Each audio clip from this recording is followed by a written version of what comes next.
cookies or flowers out of the counter.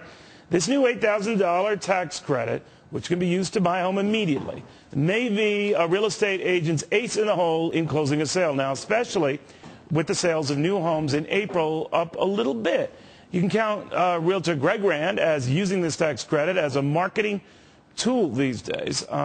Greg, we could debate the pluses and minuses of this, but to my prior guest point, Billy's point, that it's a kind of a gimmick.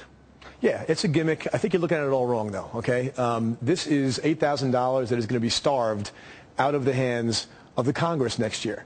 It's a tax credit. This is $8,000 that couple is going to send down to D.C., which if things keep going the way they're going, that was going to go back out into some kind of a bridge to nowhere anyway, from where I'm coming from. So, you know, we don't have this money. Well, this money came out of ether. I'm a big believer in people getting to keep what they earn, and this is an example of where they're getting. Listen, the $8,000 right now. The announcement today was that they could actually use it for their down payment. Okay, now they can use that if the financial institutions that give them the FHA mortgages are able to then apply that, actually loan them the $8,000 for a small VIG that then they get reimbursed by the IRS in a year when that actual tax credit comes through. Greg, you were the guys just telling me the loan packages, or we might be returning to what they were when our parents were doing this, right? Right. That you're putting more money up front, and now you have a government stamp on not putting a lot of money up front. Well, this important point is that the biggest sin, you mentioned sin before, of this no down payment, no skin in the game home buyer that are now going into foreclosure. The bigger sin, really the biggest sin that caused this housing crisis wasn't the no down payment, low down payment. It was really the no proof of income. Okay, people who made $100,000 that when they learned they had to write down $150,000 on the application to get qualified, it's the people that genuinely can't make the payment that are driving the foreclosures. The other side of the problem. Well, how do you know this group genuinely can? Well, FHA makes you qualify. Okay, these loans, FHA loans, are fully documented. You I'm have to aware show of that you make the money. We had a lot of FHA loans that went belly up.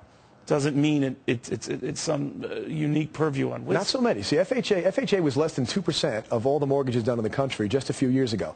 It's now something like 25% of all the loans, and that's mainly because they raised the limits. And all the population centers up and down the coast where the average sale price was up in the 4s and 5s, FHA limits was $300,000. Greg, you're a genius. I love you dearly. But you must think this. If a while back I tried to do without caffeine. I really did. It was very hard. And you know, a couple of days, I had these awful headaches. There's a point to this story. 3 or 4 days into it, the hell with it. I'm back to coffee, I'm back to tea, I'm back to Diet Coke, and I was fine. Headaches went away. My point is, I ceded into the beast. I did what I shouldn't have done. And for the headaches this is causing, we're saying, oh, you know, what worked before? What didn't give us headaches before? Let's go back to what we did. You know, I might be feeling jazzed and awake now, and all, but the fact is I've gone back to the very thing I wanted to stop because that's what caused this problem. That's what I'm saying. That is not the very thing. The big detriment to our housing market right now was the no proof of income. No. Do you know the average amount these folks are going to be putting down in their homes? You're going to with the 3.5%? No. Do you know what it'll be? Tops, it'll be about 6 or 7%. If they go 10%, 93% leverage we're talking about. On prices that can swing in and out of a month, 10% or more. Yeah, you know what? I'm still thinking of it as money that was going to go into Nancy Pelosi's hands. So to me, I'd rather keep it in the home buyer's hand. It was money that came out of thin air. It's smoke. It's like poof. First-time buyers are driving the market right now. Okay, anybody who uses $8,000 to get in is only going to get in now as opposed to a year from now because however long it takes them to save $8,000, now they're going to be able to get a jump on it. It ultimately is something that you're not wrong about the fact that getting people into houses that couldn't quite get in or shouldn't be getting into houses is a mistake. This is playing Monopoly and getting past go. You know, you just had a good roll of the dice. I can't save. It's okay. It's okay. We'll save you the trouble. Here's the saving. It's their money. They get to keep it now. I thought you would love this. I'm surprised you wouldn't love this. You have a very perverse logic. It's not anyone's money.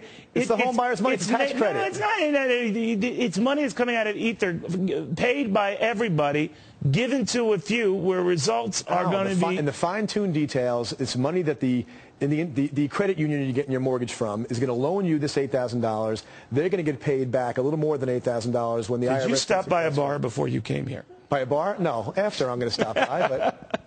All right. Well, Greg, I hope you're right. I do. I really hope you're right. You're a very smart guy. I just am worried. That's all. The precedent setting. Well, but it'll be okay. Oh, well, that's good to know. All right, Greg Rand, he is a very good guy on this, but hope